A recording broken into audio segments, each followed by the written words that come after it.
আসসালামু আলাইকুম। দৈনিক শিক্ষা .com প্রতিবেদক থেকে এই বার্তাটি আমি আপনাদের মাঝে উপস্থাপনা করতেছি।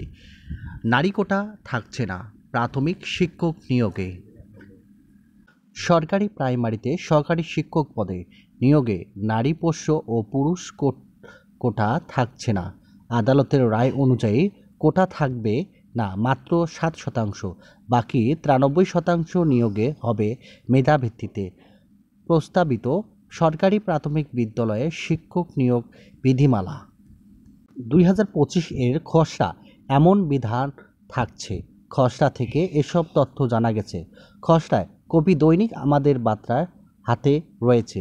প্রাথমিক শিক্ষা অধিদপ্তরের সূত্রে জানায়, নিয়োগ বিধিমালা চূড়ান্ত হলে আগামী আগস্ট থেকে সেপ্টেম্বরের প্রাথমিক বিদ্যালয়ের সহকারী শিক্ষক পদে নিয়োগের বিজ্ঞপ্তি দেওয়া হতে পারে।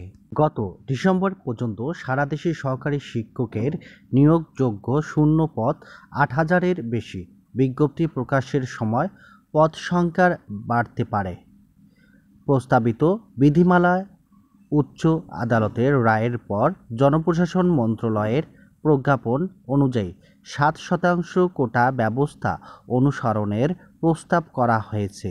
সর্বশেষ প্রাথমিক শিক্ষক নিয়োগ বিধি 2019 এ বলা হয়েছে, সরকারি নিয়োগযোগ্য পদে 60% মহিলা প্রাপ্তি, 20% পোষ্য প্রাথমিক প্রাপ্তি এবং অবশিষ্ট 20% পুরুষ প্রাপ্তিদের দিয়ে পূরণ করা হবে। অবশ্যই 20% স্নাতক বা সমমানের ডিগ্রিধারী প্রাপ্তিদের নিয়োগ নিশ্চিত করতে হবে।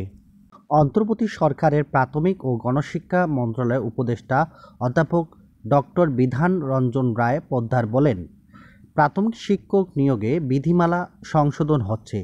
সরকারি প্রাথমিক বিদ্যালয়ে সহকারী শিক্ষক নিয়োগে মহিলা কোটা কি বাদ যাবে এমন প্রশ্ন এই উপদেষ্টা বলেন, মহিলা পোষ্য ও পুরুষ কোনো কোটা থাকবে না।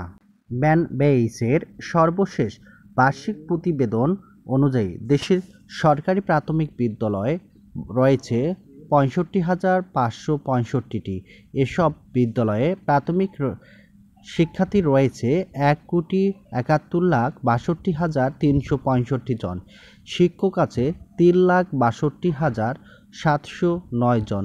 তাদের মধ্যে পুরুষের সংখ্যা 1,27,039 জন এবং মহিলা শিক্ষক 2,35,670 জন।